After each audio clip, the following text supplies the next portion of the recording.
Ja, dragi kolegice in dragi kolegi, lepo pozdravljeni na okrogli mizi, smo temu rekli, o učbenikih.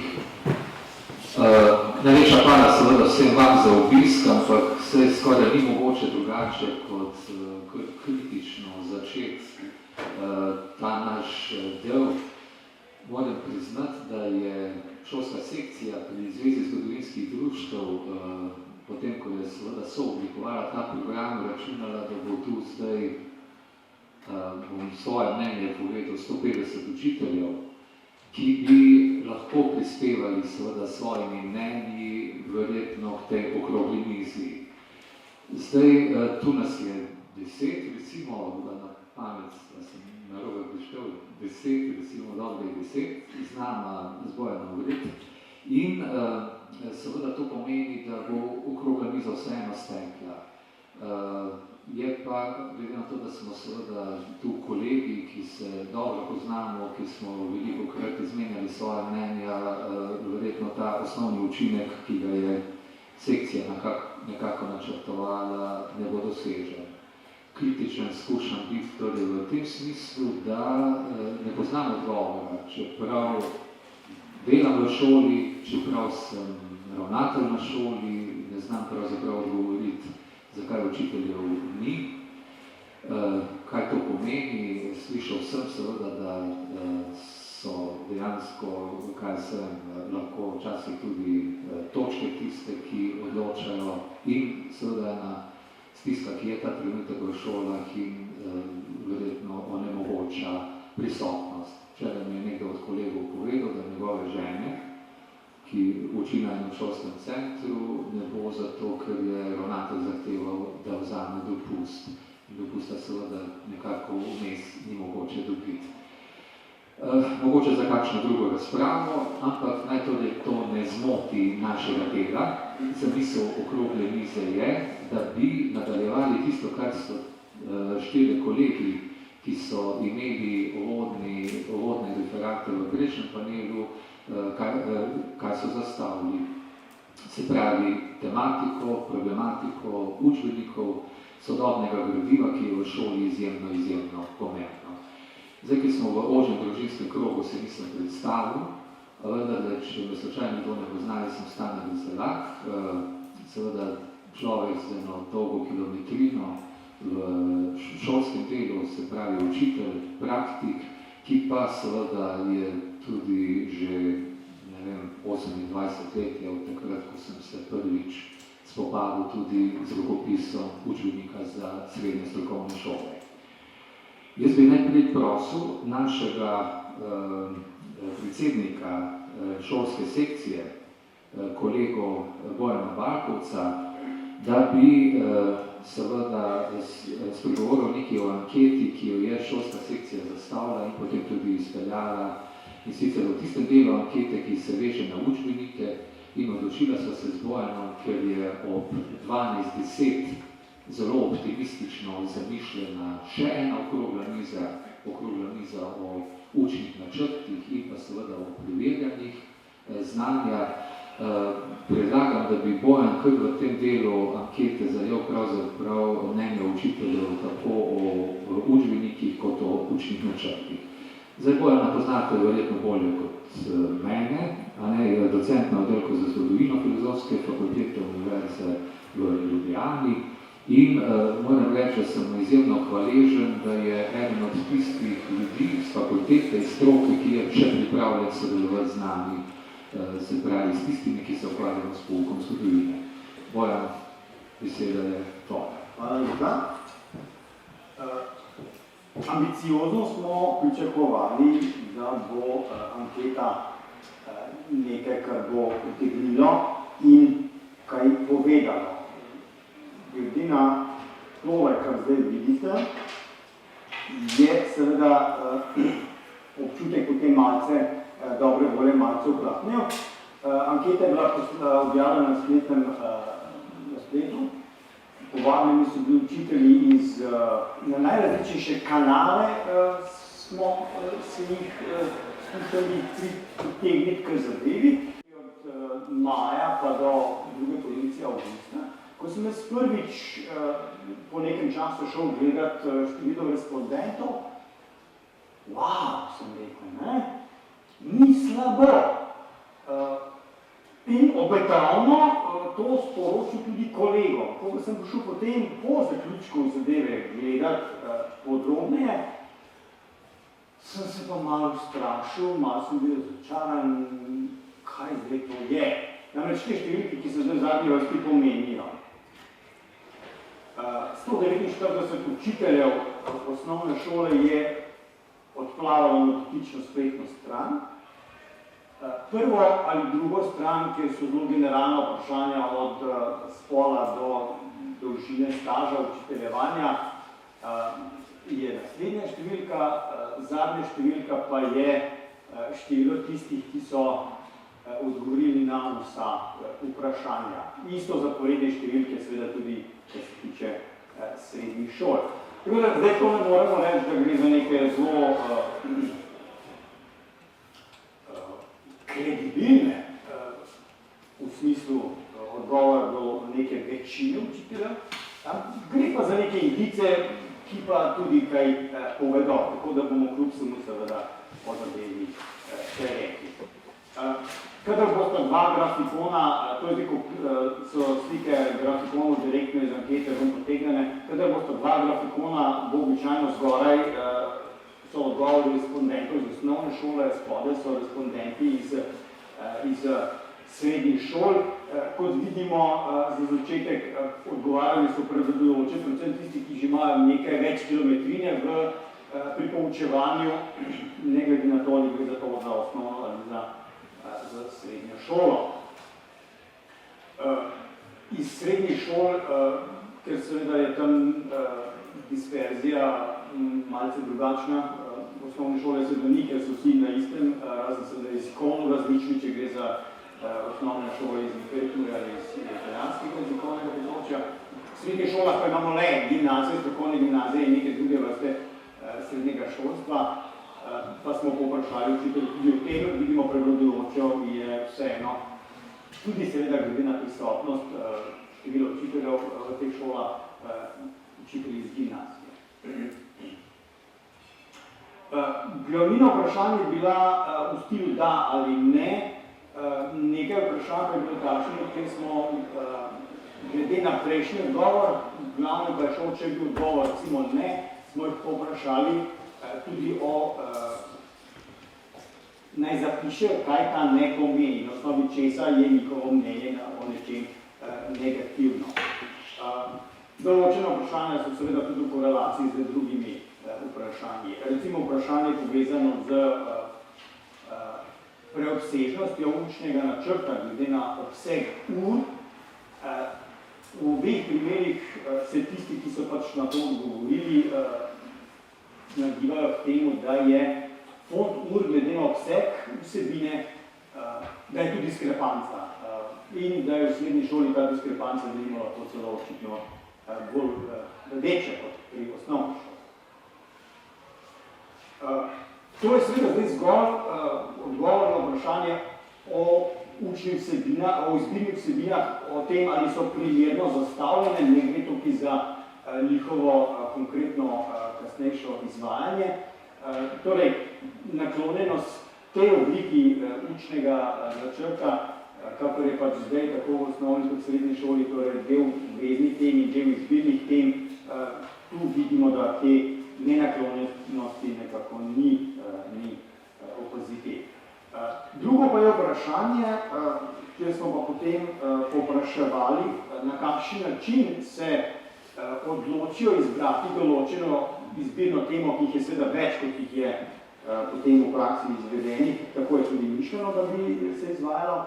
Kaj je motiv, kaj je tisto, kar jih pa spodbudi k izbiri ene, ne pa neke druge.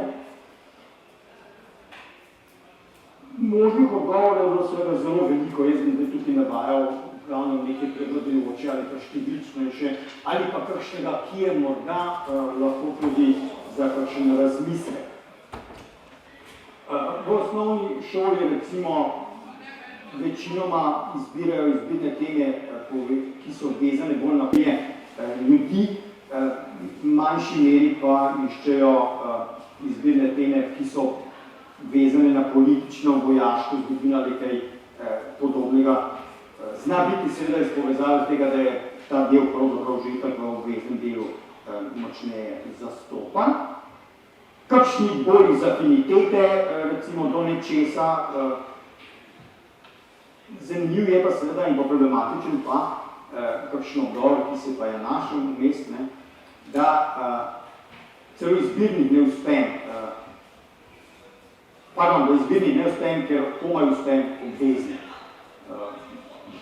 Ne bom zdaj diskutiral o tem, razmišljal o tem, kaj je v ozadju tega postopanja. V srednji šoli približno v isto smer gredo odgovori. Tam je bilo odgovorov še več, zato ker je bilo tudi respondentov nekaj več, celo posamezno pololetniki, ki so navali, kaj izbira, ampak gre za primerljive vsebine, torej stvari, ki so povezane z vsakdanjim življenjem, kultura, vera, gospodarske teme. To so to, kar izbirajo oziroma kot izbirne vsebine prinašajo k pouku. Do tega, da se zopet seveda tudi tukaj pojavljajo odgovori v stilu, da je sam po sebi učni načrt in materija preobsežna in da komaj tega uspe, kar je obveznega dela in torej ne zmore priključiti nekaj izbirnih tem. Včasih se najde celo kakšen odgovor ali pa polodgovor, ki da sklepa, da izbirne recimo delno vključi v priprave na maturo. Tudi na ta način se da kakšen odgovor razumeti. Zanimivo je bilo seveda vprašanje, kako je z doseganjem splošnih ciljev učnega načrta. Tu se seveda ven padajo predvsem dileme, ki so povezane najprej z tem, kar sem že malce omenjal, da je učni načrt preobsežen in iz tega razloga se seveda mnogih ali pa parcialno kakšnih ciljev ne da dovolj uspešno doseči. Kar pomeni, da je eni seveda opozorijo, da je mogoče premalo, pa je vsebina učnega načrta ni problem kot obseg, drugi pa seveda, da je obseg problem, ker je jasno, da število ur pa ne moš v nedogled raztegovati. Bolj podrobni so odgovori v smislu, katerih delov, kaj znotraj ciljev, posebej torej podrobno opredeljenih ciljev, kaj pa tam ne uspevajo dosegati. Se zgodi, da je recimo težava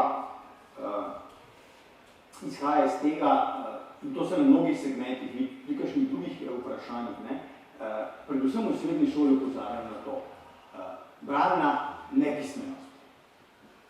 Dijaki so bralno nepismeni. To povzroča seveda potem težave na mnogih segmentih. Ne zna prebrati. Kolegica prej upozorila, preverjeno, da ve, kaj je prebral, da razume, kaj je prebral. Podobno kot je prej Vilma upozorila na dilemo o poudarjenih ključnih besedah. Ta, ki ima poudarjene ključne besede, to se tudi pri kakšnih odgovorih potem vidi, pozarjajo, da celo ključna beseda je, če so te poudarjene, pravzaprav, ker ne sprovocirajo, ga ne spodbudijo v razmišljanje, ker itak je že mu je dano. Torej, tudi če je potem hendikepiran v bralni sposobnosti, ga to pravzaprav ne hendikepira, ker smo mu itak na krožniku prinesli. Torej, bralna pismenost je problem, ki ga pogosto izpostavlja kot povod za to, da se različni kakšni cilji ne dosegajo. In zopet tudi tu pri specifičnih ciljih je problem, snovi je preprosto preprosto preveč pravijo in je ni možno kvalitetno obdelati. Lahko jo obdelaš, ampak so potem težave recimo z utrjevanjem, kar seveda pa pomeni potem v naslednji fazi, da pravzaprav od tega nič ne ostane. Ne? Da je učil se, naučil se, cilj je dosegel za oceno. Ne pa cilj, ki neko vedenje, neko spoznanje, ki bi mu trajno ostalo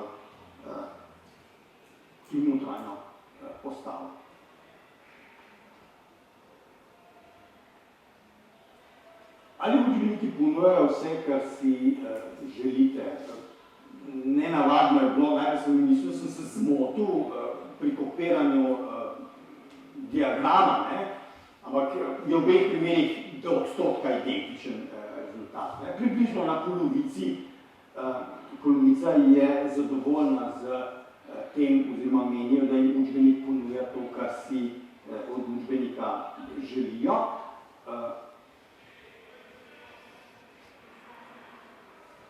Katere so težave, s katerimi se srečujejo pri rabi učbenikov, so pravzaprav ponujeni, so bili obema skupinama identični, možni odgovori. Odgovorov je lahko več pri vsakem respondentu, tako da zato te odstotki ne seštevati, ampak kažejo na pogostost, ne pa na celotno, na vsoto. Torej, najpogostejše, kot vidimo, zopet je problem razumevanje besedila. Tu celo v obeh primerih ga opozarjamo na to, ne zgolj tudi v srednji šoli, kar smo že danes slišali, ne? Ampak da tudi v osnovni šoli problem je razumevanje besedila. Zakaj je zdaj to problem? Jaz se s tem na to ne upam odgovarjati. Možnosti je seveda več, ne?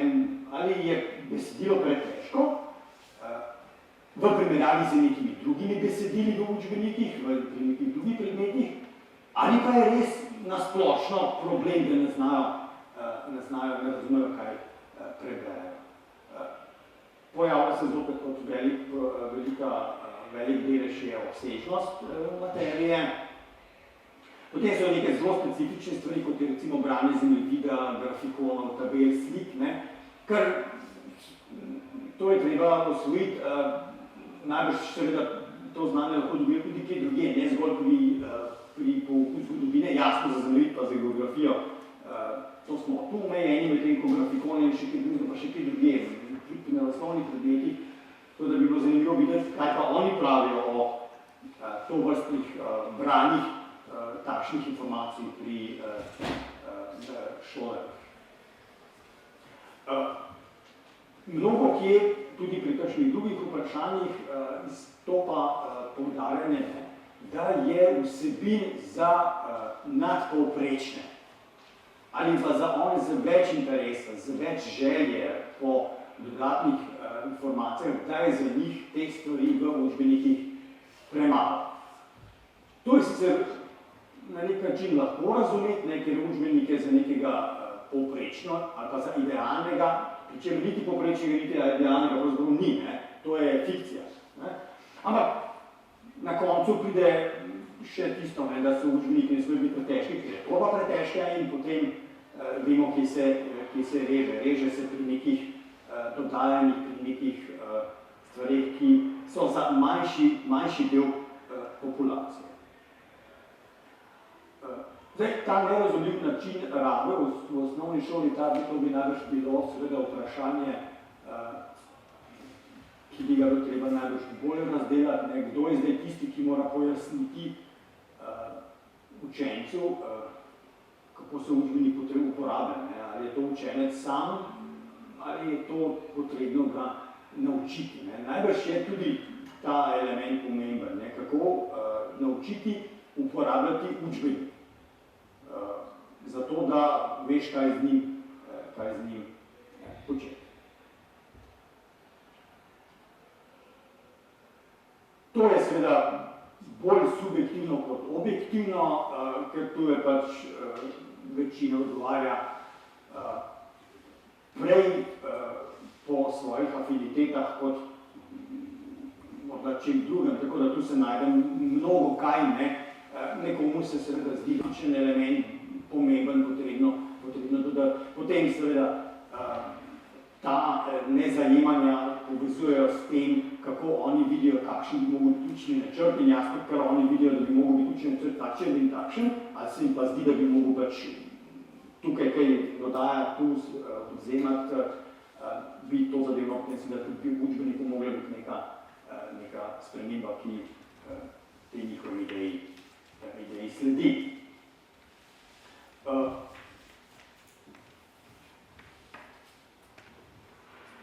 Vprašanja so bila tudi o prehajanju vsebin v zdajšnjem učnem načrtu, tako v osnovni kot v srednji šoli, v smislu prerazporeditve.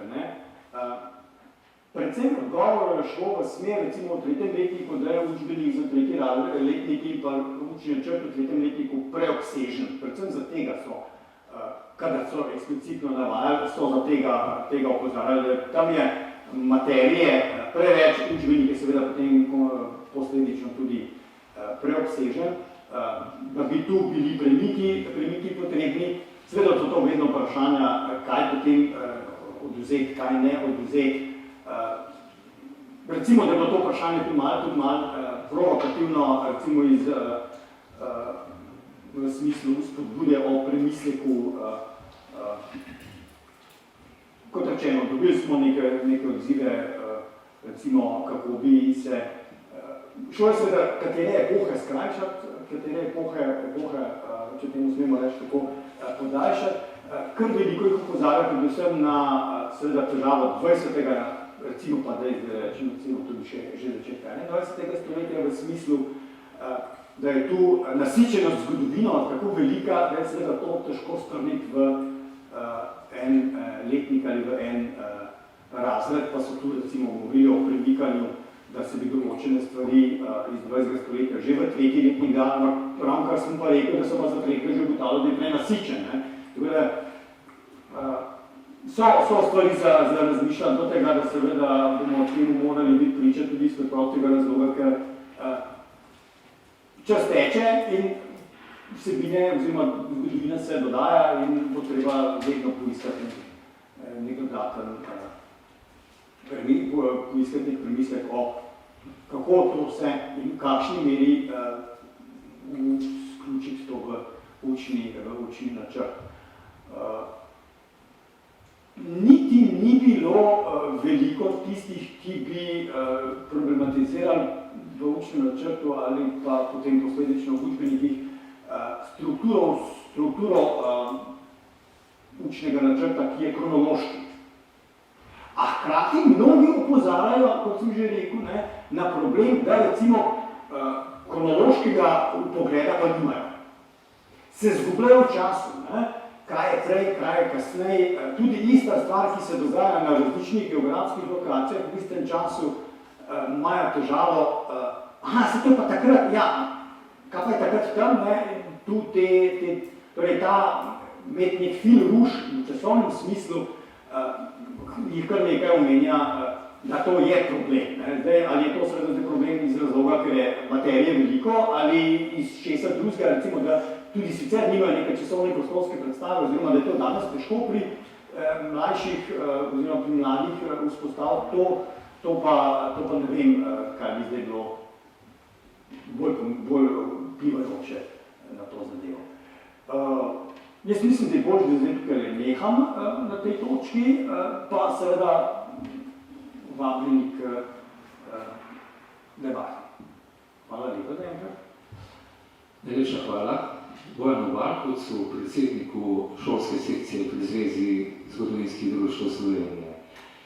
Zdaj, ker seveda bom svoj pogled na nekatere probleme in stvari predstavil potem na naslednji okrogli mizi v svojem referatu, bom poskušal biti zelo korekten vodja te okrogle mize v tem smislu, da bom dal več možnosti, da govorite vi kot jaz. Spopadamo se z eno zelo občutljivo tematiko, tega se zavedamo vsi, kajti težava je, vsaj zame, da je načrtno strokovno ukvarjanje s problematiko učbenikov ena in oblikuje tudi odnos mladih do predmeta. Tega smo se zavedali v zadnjih 30 letih v tej državi in moram reči, da je seveda primerjava učbenikov iz začetka 80-ih let, oziroma z leta 1980, ko se je začela moja učiteljska kariera. In če pogledamo učbenike danes, vidimo, da je bil seveda narejen velik premik. Bi se pa dalo še marsikaj, ampak zato bi verjetno bilo potrebno povezati vse te sile in tu moram reči tako zelo odkrito, da pravzaprav čutim, da nismo naredili vsega. Jelka je prej kot urednica seveda in kot izkušena avtorica povedala, da se ji zdi zelo ključno, da bi bilo treba avtorje nekako kar pripravljati naprej. Jaz mislim, da bi res eno tako načrtno delo seveda bilo tisto, ki bi lahko pri kvaliteti izdelave učbenikov naredilo kar nekaj, ampak treba je seveda vedeti, da bi zato bilo potrebno povezati stroko, zavod za šolstvo in praktike. V 80-ih letih je pravzaprav moj prvi vstop v ta svet piscev učbenikov bil na podlagi javnega poziva v časopisu Delo, kjer so torej iskali te avtorje in moram reči, da je danes predvsem seveda tudi zaradi tega modela, ko se učbeniki spreminjajo na podlagi pravilnika, kar pomeni, da se lahko spremenijo samo, če se spreminja učni načrt, a ne potem seveda bo treba še toliko bolj načrtno razmišljati, da ko bo prišel čas, da bomo pripravljeni tudi dosti kvalitetna gradiva pripraviti. Drage udeleženke in udeleženci, te okrogle mize, beseda je vaša.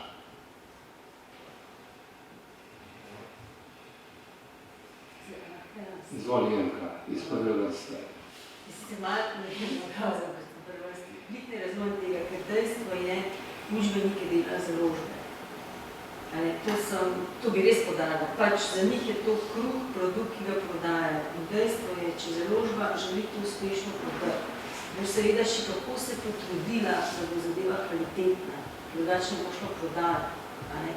In založba se bo zelo potrudila, da bo našla dobre avtorje, če je pač slab, da zamenjaš, oziroma se urednik toliko več potrud, ampak končni izdelek mora biti dober. Zato jaz, kar zdaj vidim, vse ne vem, kar spremljam po drugih založbah, ki se je predvsem to kriza urednikov tam, ne vem, kako je z avtorji, ampak dejansko ne vem, če je kdo tam iz urednikov primerljiv z menoj, jaz mislim, da ga ni. In to se očitno vidi na trgu. Ampak hočeš, primarni interes je založba, da naredi dobro gradivo, ker ga bo dobro prodala. A ne zato pač dobro to zaslužila, ampak je tudi to za njih, bom rekla, slovesna, limična, ne vem čemu. Založba v bistvu si mora ustvariti pozicijo in dober sloves, da sploh preživi. Vse si danes ne možeš prvošati, daš nek učbenik slab, veš, da se ti bo to vrnilo, da bo zgubil ime in meni več ne bo tvojih gradiv kupoval. In zato založbe, vse mislim, da tiste, ki resno pristopajo k temu delu, veliko vlagajo. Jaz upam, da, ne vem, išče dobre avtorje. Konkretno, ti si omenil razpis. Kako jaz iščem avtorja, seveda mi prečekiramo vse naše avtorje, njihove reference, kje so objavili, kdaj so objavili, so to aktivni ljudje, sledijo temu. To ni kdorkoli. Ne more biti kdorkoli avtor, tudi jaz povem. In pazi že pri izboru, potem z njim delaš. Vsekakor je to nek človek, ki mora biti v soglasju s tvojim konceptom. Še enkrat, grem nazaj. Koncept učbenika, celotnega projekta, naredi urednik. On stoji za njim. On ga naredi. In včasih skupaj z avtorjem, če je še to na začetku vključeno to, včasih sam pa potem avtorja z njim spoznava. Se pravi, avtor mora ta koncept odgovarjati, drugače kot avtor mora sodelovati. In zato jaz tukaj tisto, kar bi pričakovala, bom rekla, je to, da so učitelji, ali pa to jaz pričakujem od njih, pač dovolj kritični, da res izberejo učbenik, ki je res kvaliteten, ne zato, ker jim založba obljublja priprave. Ker dajmo povedati čisto odkrito, jaz mislim, da se vi tega niti ne zavedate, marketing je vse. Žal. Marketing je tako močen, jaz imam totalne fajte z njega, pa bi še to dali učitelj. Sam zato, da bi šli, pa bi se za nas odprli. Ja, da si odkrito Vi to se povedala. sploh ne zavedate, kaj je marketing, vi se ne zavedate. Kaj ti podpiram tisti del, ki ta zadnji, ki si ga imela, ki je govoril o tem, da seveda založba želi delati z avtorji, si želi z dobrimi uredniki, vse skupaj, sem pa strahovito nasprotno temu, da je to še eno področje, kjer smo dopustili, da je tržna logika tista, ki vodi šolo. A ne, to se nam dogaja na mnogih področjih in seveda tega ne bi smelo biti. Zdaj, učbeniki, ki so zanesljivo postali to tržno blago, kot si rekla, zelo pošteno, pomeni, da je to seveda zdaj negativna stvar, ker pomeni umik, seveda tistih založb, vsaka založba zdaj gleda to, da samo skozi to, ali bo ta projekt dal učinek. In to pomeni, da v tej tekmi seveda nažalost, kaj se nočejo več založbe niti vstopati v to tekmo. To sem recimo sam ugotovil in tudi videl, da pa se založbi takoj, če ne vidi takega in takega učinka, potem ne gre. In v tem smislu pa potem zagovarja mogoče tisto logiko, da bi le strokovnost morala biti veliko močnejša, da je slovenski trg nažalost krepko premajhen. Bilo bi idealno, če bi lahko zdaj učitelji izbirali med 3 učbeniki, zelo idealno.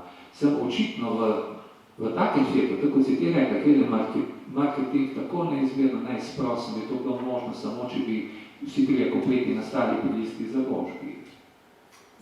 In tega pa ne bo naredila in torej tudi druge založbe ne bojo hotele, še posebej za srednje šole, mogoče malo večji magnet osnovna šola, kjer je publike več, a ne medtem, ko pa srednje šole pa padamo zdaj v neko veliko nemilost, kjer se nam lahko dogaja, da tista kvaliteta, ki se je v 90-ih, pa potem še po leta 2000 nekako vzpostavlja, in so ti učbeniki recimo postali zelo primerljivi ali pa, kaj se še boljši kot tako zelo evropski nivo, da nas lahko to zdaj v naslednjih letih udari, da bomo prišli v tako neizhodno, bom rekel, slabo situacijo, kjer bo pravzaprav učbenik samo eden.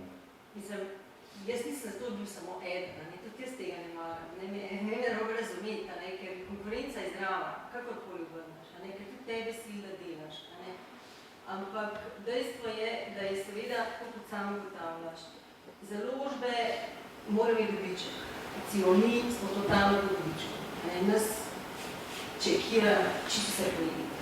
In če je minus, si ti odgovoren za to. Ampak hoče ti reči nekaj. Na osnovni šoli je seveda situacija boljša, zato ker je trg večji, je 18 000 recimo vsako leto uporabnikov in je zato tudi se tam splača učbenik delati. Srednja šola.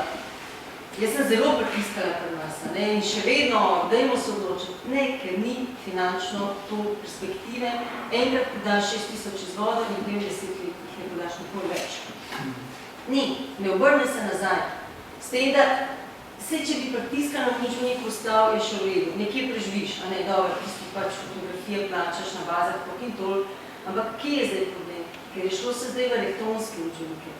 Elektronski učbeniki so pa obupno dragi projekti.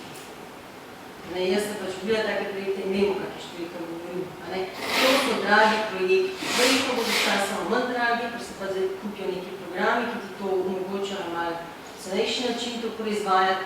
Ampak dejstvo je, da to je tisto, kar pa učitelji bi radi. Oni bi radi videoposnetke, ne da jih išče po YouTube, ampak da ga ima tam klikne in se mu prikaže.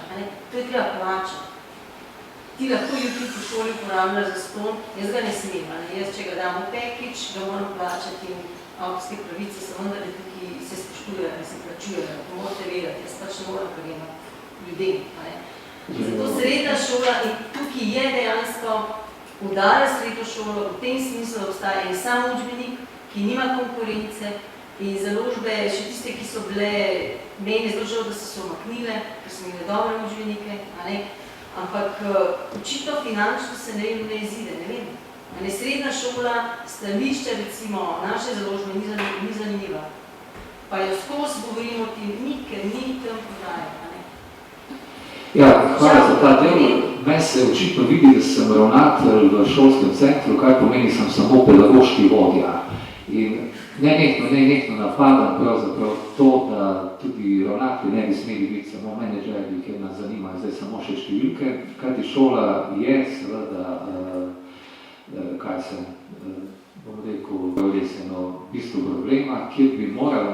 državah. Jaz sem se prvič primerjalno s tem srečal v Avstriji in ker vem, da je tam na začetku 90-ih let pravzaprav država podarila učbenike, oziroma bila je neka kvota, ki je bila kar dosti visoka in je torej šola izbrala iz konkurenčnega kompleta učbenike, ki so jih potem dijaki dobili v svojo last. Kar pomeni, da so lahko z njimi kaj počeli, da so te knjige, recimo, če so to zgodovinske, seveda lahko ostale tudi del neke njihove knjižnice. Res je, da so potem tudi pri njih začeli opuščati ta sistem, ker je predrag, ampak pri nas če kaj smo mogoče zdaj tu, kjer seveda Vincent ve kaj več o tem, kjer za manjšine le poskušamo te učbenike, ki izhajajo v nakladi 15-20 izvodov, vložiti nek denar, da bi država morala se zavedati, da verjetno tudi za neko kvalitetno šolsko delo bi bilo potrebno pri srednji šoli vložiti nekaj v učbenike, zato da bi založbe to naredile. Teda hvala Jelki za ta prispevek in seveda odpiram zdaj debato o učbenikih v kakšno drugo smer. Izvoli, Karla. Jaz bom verjetno ostala pri tej isti smeri. Imam predlog, ko boste potem rekli, ali je na mesto ali ne, da bi bil mogoče eden izmed zaključkov te okrogle mize, kot tudi zborovanja, da bi Zveza zgodovinskih društev naslovila pismo na ministrstvo, da bi skušali poskrbeti za to, da bi imeli učbenike, da bi država plačala učbenike, ne da je to tržno blago, kot je rekla gospa. Hvala za predlog. Če ne bo strokovna javnost, ali če ne bodo šole se to zauzele, potem bo to ostalo pri take ravni. Vsekakor računam, da še kakšno drugo pobudo, ta je lahko zdaj ta ena prva, verjetno bi Zveza morala nasloviti, po moje še kakšno pobudo, bomo seveda zavidi po obeh okrogih mizah, kaj se bo tako najlepša hvala za to pobudo. Vojko? Jaz bi upozoril še na en drug problem, ker me učitelji vsako leto, ko se srečamo v jeseni na študijskih srečanjih v osnovni šoli, upozorijo.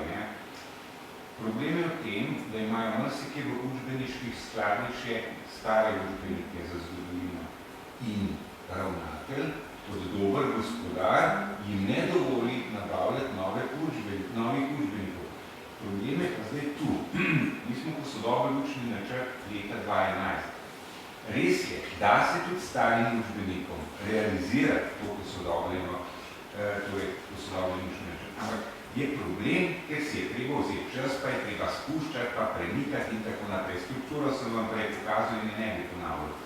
Skratka, tu je en problem, tako da nekatere šole imajo, bom rekel, ravnatelje, ki, najdejo sredstva, so dovzetni, nabavijo se novi učbeniki in tam stvari potekajo precej drugače kot na tistih šolah, kjer se dela po starih učbenikih. In marsikje se potem dela tudi po starem. In potem spet pridemo do tistih težav, v katere ste že prej, pa bi mogoče še potem, če bomo kaj učni načrti spregovorili, trčali namreč o problemih preobsežnosti, pa seveda stiske s časom, pa kaj spuščati. S tem problemom se mi velikrat ukvarjamo, ko se srečamo z učitelji v živo. Torej, kaj zdaj stoji? Stari učbeniki in novi učni načrti, ali novi učbeniki in seveda novi učni načrti. To je v bistvu ta naša dilema. Najlepša hvala. Res je. To je verjetno tudi o tem bi bilo treba zelo premisliti. Mogoče sem toliko, mislim, da poteka pogovori. Obstaja neka delovna skupina pri ministrstvu, ki se dogovarja ravno o tem, da bi bilo mogoče učbenike ne menjati. Ker zdaj je tudi sistem tak, ko učbenik enkrat potrjen velja do 100 let. To spremembe učnega načrta. Ne, ni res. Sploh ni res, stane. Po novem učbenik velja, dokler je veljavnost. In če je slučajno nov učni načrt, lahko še vedno komisija sklene, da je še vedno veljavnost.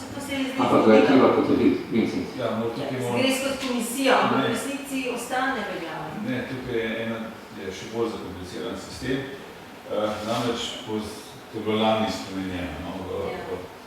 In je dejansko tako, da pravzaprav ko se spremeni, oziroma v objavi spremenjen učni načrt, ima Zavod za šolstvo nalogo učbenike in ugotavlja, 3 termini se v pravilniku zdaj pojavljajo, bom samo z enim uporabil, in se ugotavlja njegova uporabnost še za naprej v razmerju do novega spremenjenega učnega načrta. Se pravi, dejansko je tako, da bi, kot je rekla Jelka, lahko se zgodi, da res velja 100 leta.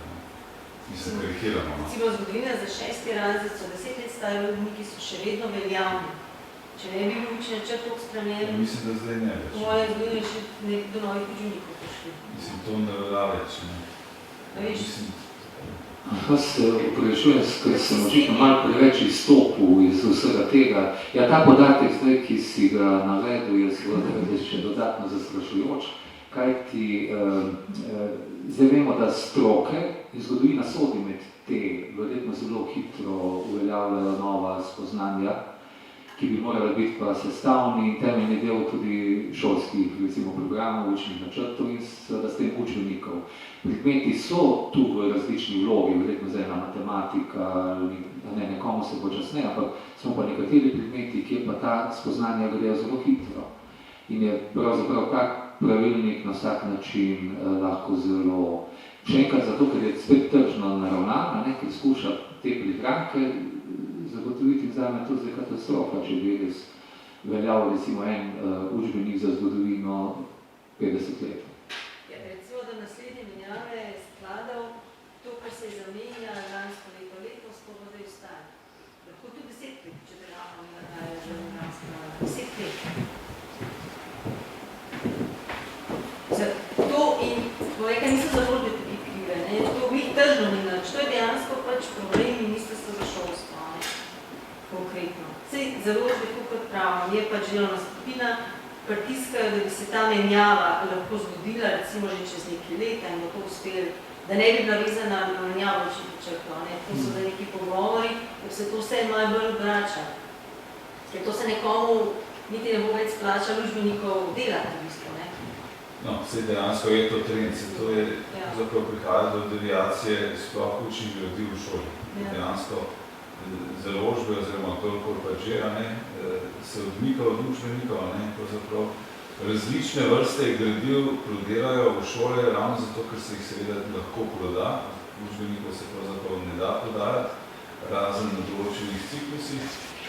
In to pravzaprav dejansko ustvarja težavo, počasi prihaja.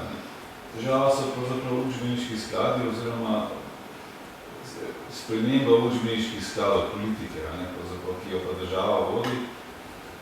Na eni strani, na drugi strani pa je izčrpavanje šol. Se to pa bi kakšen osnovnošolski ravnatelj verjetno bolj vedel v tem smislu, da bil je čas, ko so učbeniški skladi zaračunavali obravnino in se je s tem sam sklad obnavljal in je živel. Zato sploh ne je bilo potrebno dobenega napora, kar se tiče skladov, ampak je bilo svojih 10 let nazaj prišlo do odločitve, da se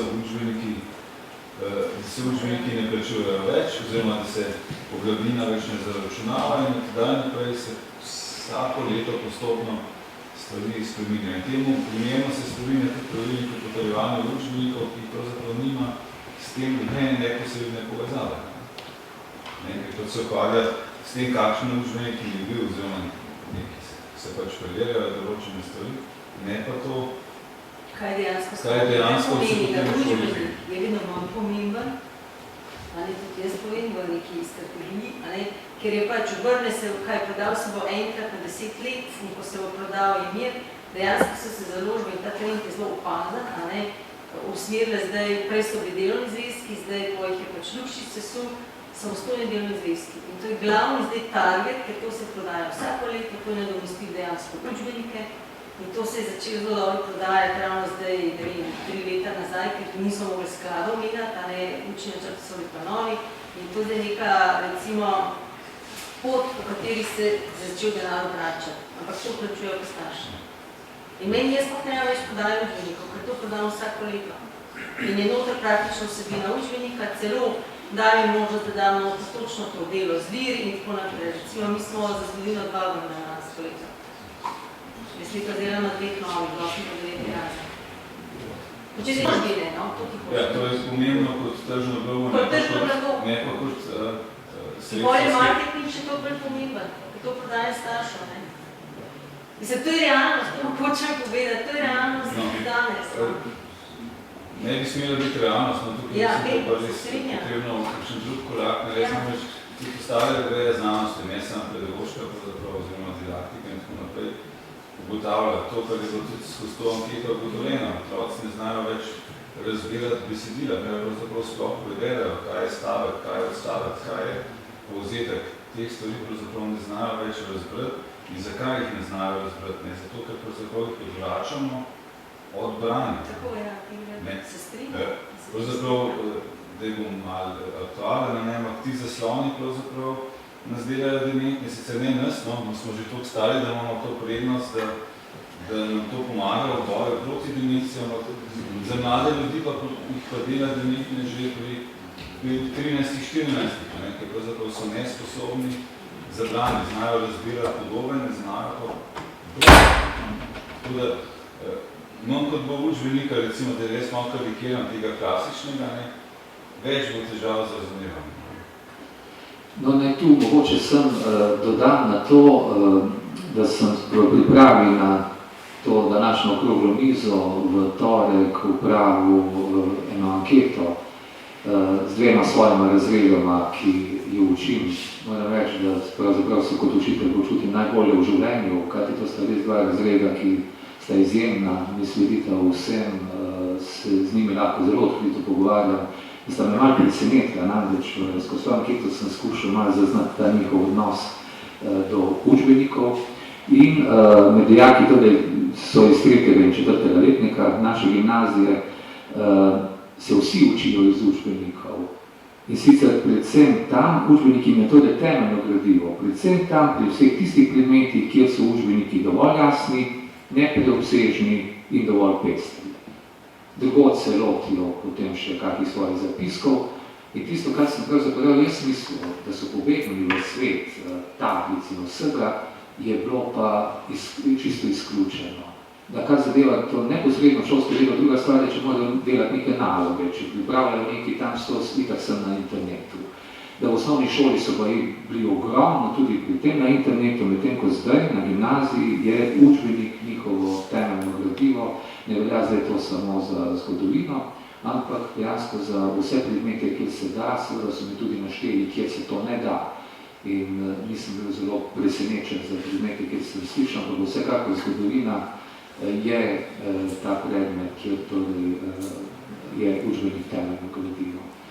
To mogoče v, kaj pravi, neposredna praksa, kaj ti tu nisem vprašal zdaj učitelja, kaj on meni, ampak neposredno dijake. Izvolite. Kolarje moje ime. Jaz sem zadnja 4 leta bil malo povezan, pa intenzivno spremljal učbenike za gimnazije splošne smeri. In se mi zdi, da so učbeniki takšni, kot jih imamo sedaj, za vse 4 letnike, da so zelo dobri učbeniki.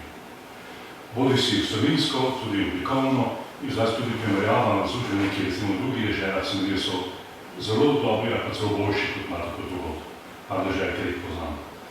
In drugo se mi zdi, da niso glavni problem učbeniki, da ne smemo zreducirati vso poslanstvo ali pa mnogo učbenikov v vprašanje učbenikov, samo na vprašanje komercialnih dejavnosti pa tega.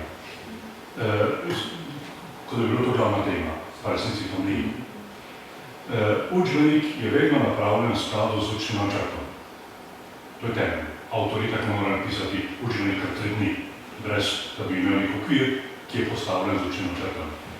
Temeljni problem po moje je, ker je gospod pred mojim povedal, dijaki, in to tudi gimnaziji splošni, dejansko ne vejo, kaj je pomembno, kaj ni pomembno, da se ljudi, ki imajo pred seboj. Reko brana napisano se moj glavni problem. In pri zgodovini, pri tem predmetu se srečujemo s sadovi dela, ki jih pri drugih predmetih bi morali prenesti, pa jih ne prenesejo. Ne vemo, kaj je učbeniku pomembno, kaj je nepomembno. Šele zadnja leta so odkrili, da so pomembni grafikoni, zemljevidi in druge stvari, da je to sestavni del besedila. Da so pomembne stvari, ki so bolj natisnjene in kot drugače. In da tudi tisto, kar je ob strani, kar je recimo izbirna vsebina, da je tudi pomembno in se lahko že malo predpostavlja v določeni meri. Tako da, moj problem temeljni bi bil tukaj naučiti to prebirati, uporabljati učbenik in dati čim večji poudarek posredovanju takšne drugačne oblike tega, kar preberejo recimo v razredu. Že da znajo že prej sledi nekako sintetizirati, da poznajo celotno vsebino in z tega potem izločijo, kaj je bistveno in kaj je manj bistveno in podobno. Temeljni problem po mojem še enkrat je bralna nebistvenost, ne pa učeniki in založniki. Najlepša hvala za to vaše razmišljanje, Bojan.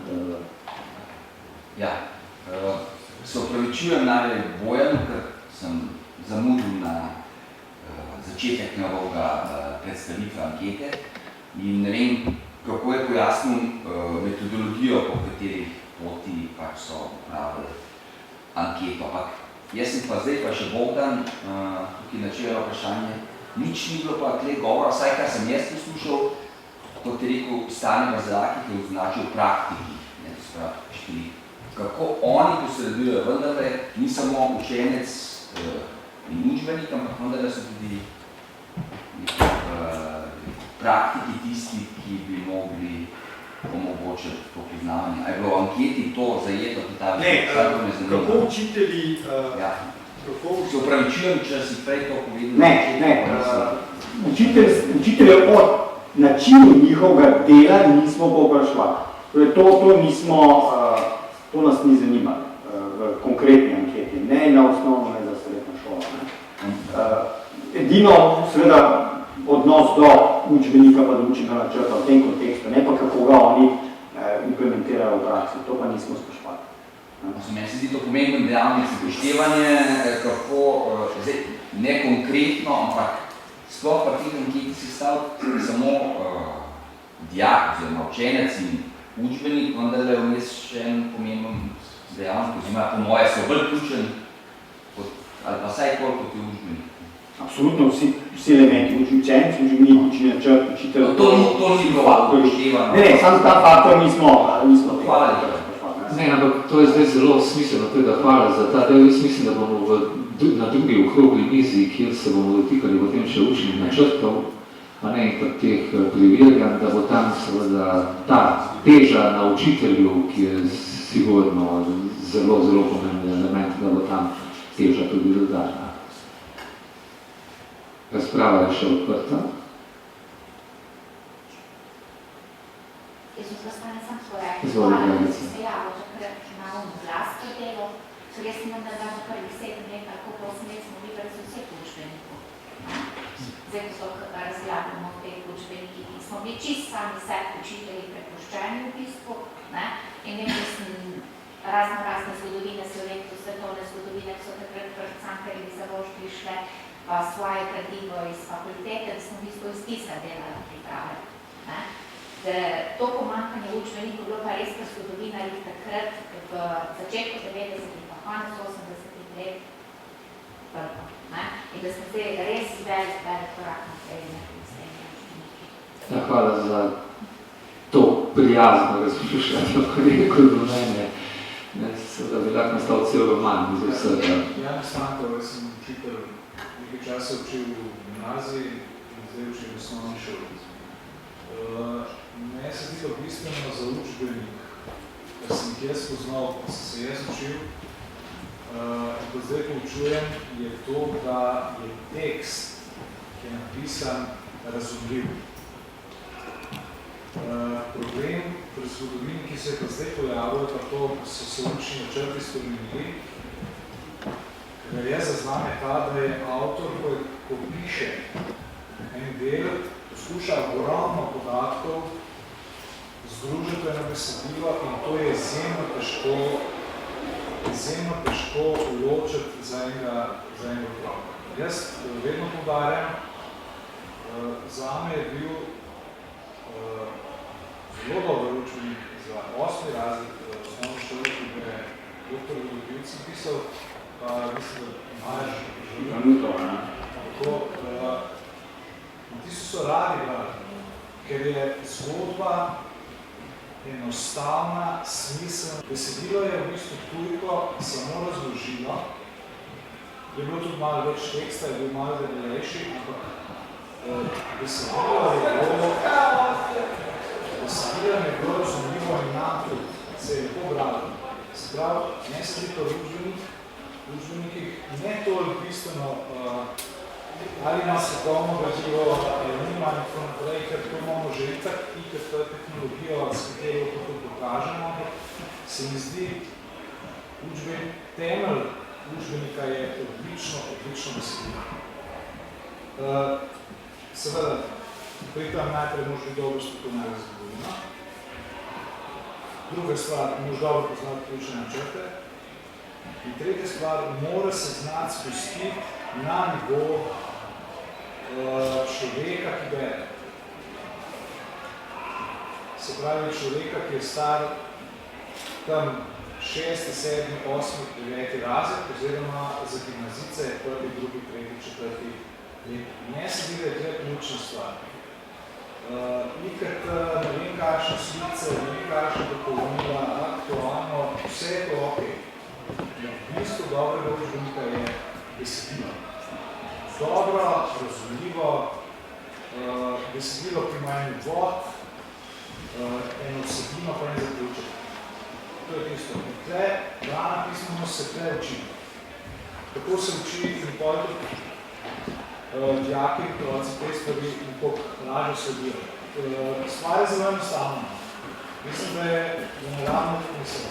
To se je začelo z retoriki stare Grčije, Rim in tako naprej. To je bistveno in tega ne bi smeli odstopati. Razumete? Bistvo dobro in po mojem učbenikov tudi za univerze oziroma teh del je, da je odlično napisano, da je tekst odličen, razumljiv, razumete, to je bistveno. Če pa se že tam zapleta pri tujkah, pa težini teksta in če se nekdo ne zna spustiti na nivo, recimo učenca 6., 7., 8., 9. povprečju govorim, potem je to problem. Jaz mislim, tako sem ne začutil to stvar, no? Ko sem poučeval, pa ko sem se tudi sam pripravil, ker pri vlastni pripravi je tudi važno, kakšne poudarke ti daš, ker se mi zdi bistveno to, da učitelj oziroma profesor na gimnaziji mora naučiti tudi učenca dijaka, kako se učbenik uporablja. To je temeljna stvar. Če tega nisi naredil osnove. Razumete? Če ti ne obvladaš te tehnologije, kako boš ti v bistvu predal učencem dijakom, kako se učijo sami, nisi naredil nič. Ja, najlepša hvala za to razmišljanje, ki se z njim strinjam v celoti. Mogoče za gimnazije, pa se ne šole v vašem učbenik, kot ste ga vi napisali. Zelo razumljiv, plus dodatki in tako naprej, se mi zdi, no. Tako tekstualno gledano, ne? Ja, hvala tudi za ta del, tudi dijaki pravzaprav, ker jaz še vedno delam, s temi svojimi učbeniki ravno v tem vidijo, da je zadeva recimo jasna, dosti kratka in vse skupaj. Ampak tu zdaj nastaja potem resen problem, ki ga bom poskušal potem odpreči, in to so ta dodatna gradiva, ki bi bilo treba nujno potem seveda nekje sistematično pripravi za učitelja, kaj ti ta trenutek zares preveč puščamo učitelja samemu sebi in potem nastaja veliko problemov.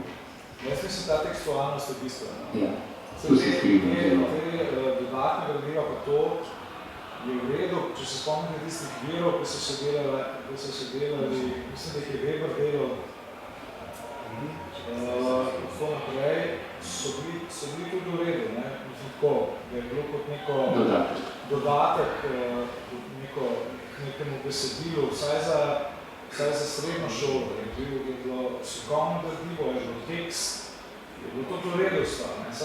Jaz pravim, kot stroka, kot zgodovinarji ne bi smeli odstopati od tega, da je učbenik še vedno bistvena stvar, tekstualnost, tudi slika, razumljivo, absolutno, ker je treba iti z novimi temi didaktično-pedagoškimi prijemstvi človeka, uri, možgane in tako naprej, potem pa dodajaš še slike predstavnosti, to je pa sam še plus. Ja, pri zgodovini res je branje ključna in temeljna stvar. Izvoli vidimo. Kdaj je pa v nas narejen zadnji učbenik, recimo, timsko? V tem smislu, ne, da ima zdaj eni poglave od kurse. Znam se pogovarjati, pa vidi avtor, se vlada, kje je avtor. Tam se ti avtorjev, v katerem bi vsi odgovarjali za vse. Vse jasno, eni so za vrejšo zgodino, eni so za starejšo, ampak to bi bil politik. Razumem vprašanje, ja, se pravi ne, če so ti zapisani tri avtorji, bo vsak pisal svoje poglavje, pač pa timsko. Ne vem, kdo... Se dalo to na slovenskem. Ne, poznal tega odgovora. Bolj da ne. Ste na sem, So kompromisi taki, da bolj da enega piše. Ne, tri avtorji, ko so si v laseh, ne, da se ne daš. Ja, to pa če vzame še slovenski značaj, to bi bilo pa zares... Potem bi to reči, da bi odliki so prešasti. Jaz vedela samo medklips na tole. Mi smo poskušali v muzeju pred leti skupaj pisati katalog za eno razstavo. Vse smo ga tudi dejansko napisali, ampak potem je nastal problem, kdo je pri katerem tekstu podpisan. Ne, je boljši, da vsak svoje. Jaz se spomnim, da ste knjige, pa vsi imeli, pa Ferdi Pestrin, kot je zgodovina. Če je imela dilema, je rekel, profesor Velik, takole. Rekel, to je čudovito, je rekel. Če koga pokarajo, rekel, svojove, jaz rečem, da jaz tega nisem napisal. Kaj jaz sem dragi za izvoli? Jaz sem pa, da sam kolega dopolne, oziroma se globoko strinjam z njim, ena izjava mojim dijakom.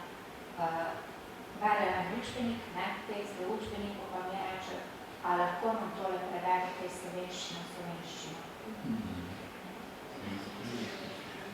Ja, tega ne smeti, ja. Se pa strinjam. Če smem samo nadaljevati z mislijo, to bi pravzaprav impliciralo kaj?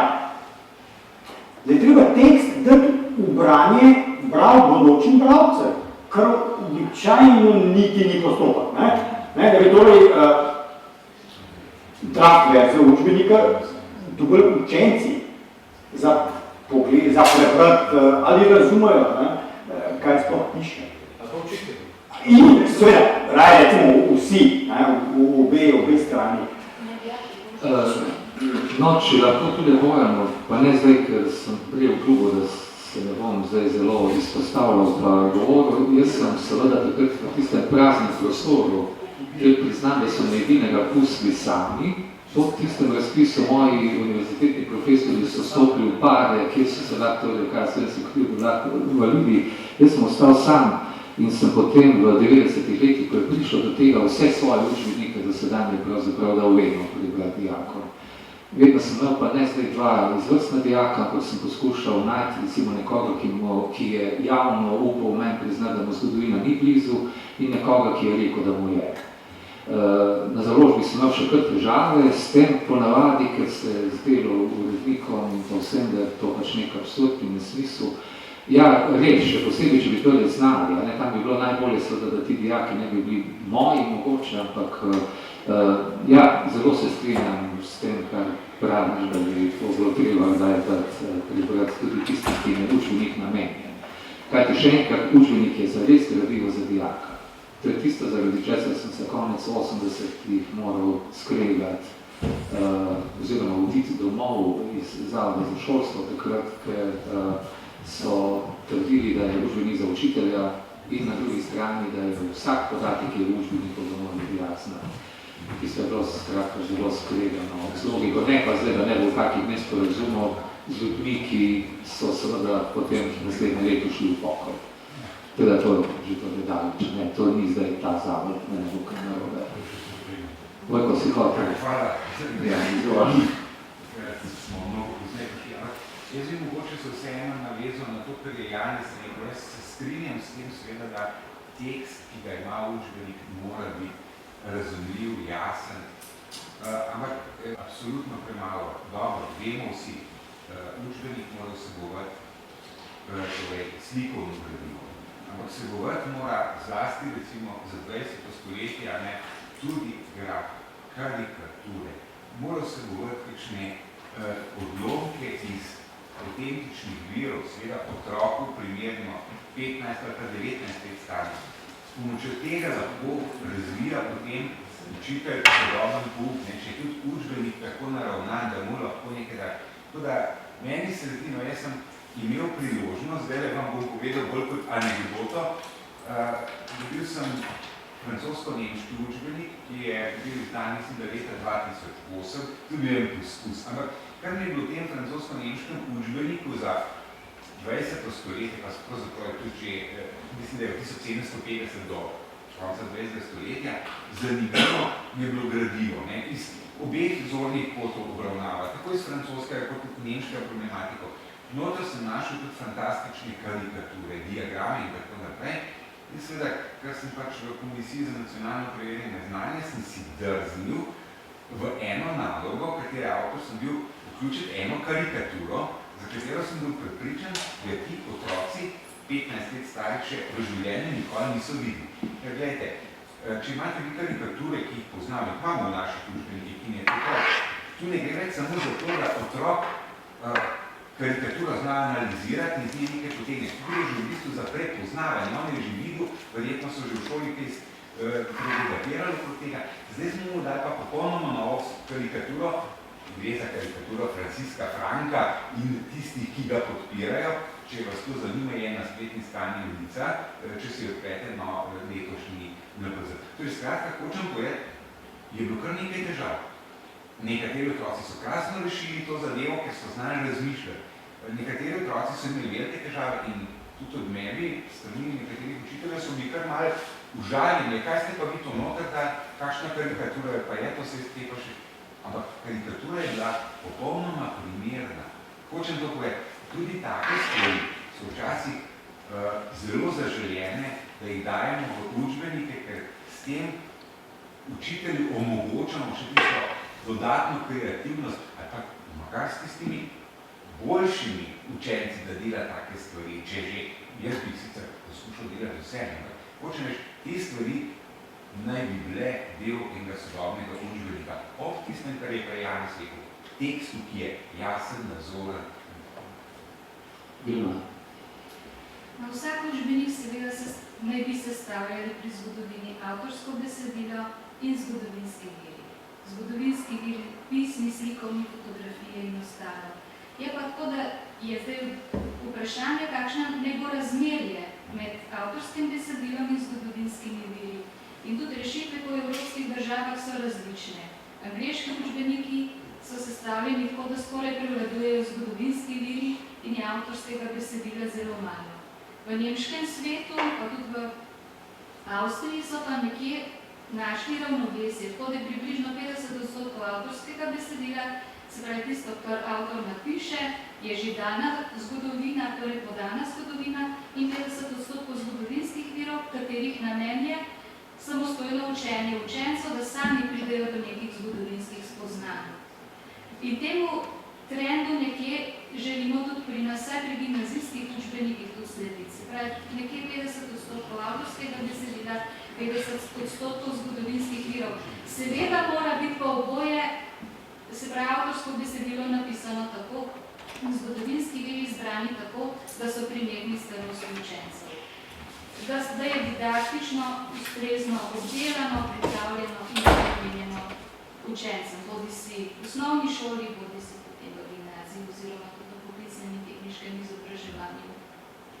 Mislim, da ta vidik moramo upoštevati in da so zelo redki učbeniki, če sploh so, ki vključujejo samo še avtorsko besedilo. Recimo, vsi poznamo Skarpetavrov, učbenik za prvi letnik. Zelo redke slike so, prevladuje avtorsko besedilo. Ker to tudi ni skladno s sodobnimi pogledi na pouk zgodovine. V ospredju je učenec, njegove aktivnosti, aktiven učenec pa ne more biti, če mu ne ponudimo ustrezno izbranih zgodovinskih virov. Tako da mislim, da je to pomembno upoštevati. Jaz mislim, da se je danes spektr dostopnosti teh različnih gradiv. In jaz sem hotel zdaj proti koncu te razprave pred odmorom seveda odpreti mogoče tudi to dilemo, kaj narediti, kajti vemo, da smo bili pred projektom že e-učbenikov, da se nam je zdelo, da smo celo pred i-učbenikom, ampak se je zelo hitro pokazalo, da je pravzaprav ravno zaradi te visoke cene, ki je prej omenjala Jelka, kjer gre za avtorske pravice in vse skupaj, da smo seveda pravzaprav zdaj, se mi zdi veliko dlje, kot se je zdelo včasih.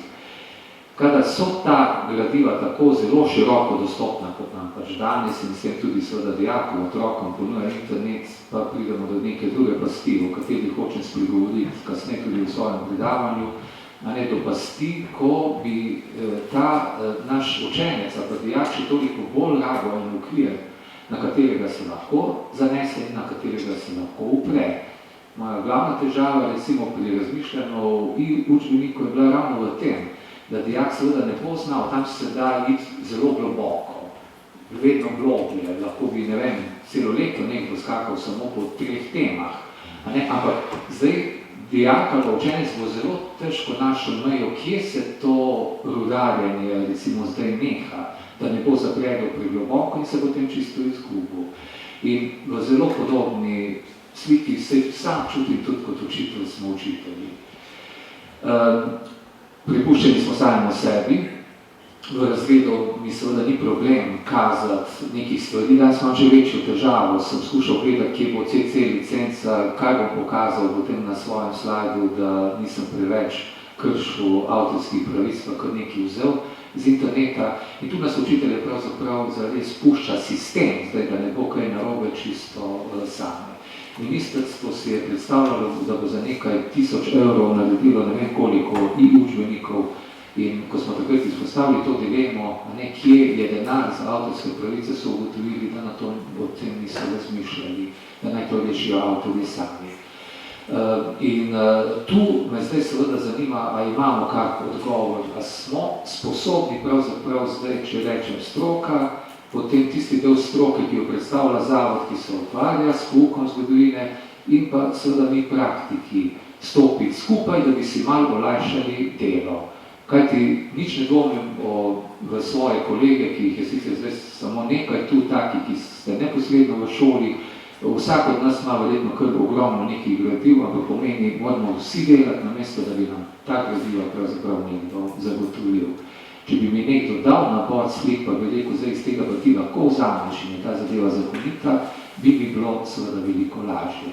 In v tem smislu sem mislil, in to velja tako za recimo izbor nekih virov, Tomaž Weber je v tistih starih časih seveda pač v knjižni zbirki izbral neka besedila, ki so bila pa za tisti čas čisto primerna, ampak današnji čas nas tu pogosto potem seveda pušča učitelje v praznem prostoru. A je kakšna možnost, ampak najprej je Janez. Ja, jaz bi bom prehitel gospod Vilmano, vem, kaj bo povedala. Jaz mislim, da imamo študijsko skupino za zgodovino je ena boljših, kar poslušam kolege, ko hodijo po teh študijskih skupinah.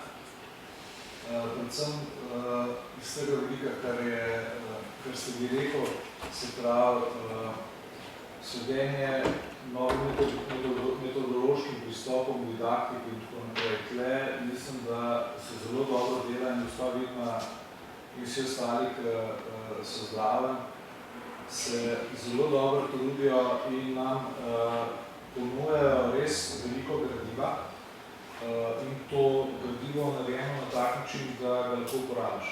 Se pravi, pri Juri mogoče celo preveč razdelano, da ga je težko pravzaprav delati.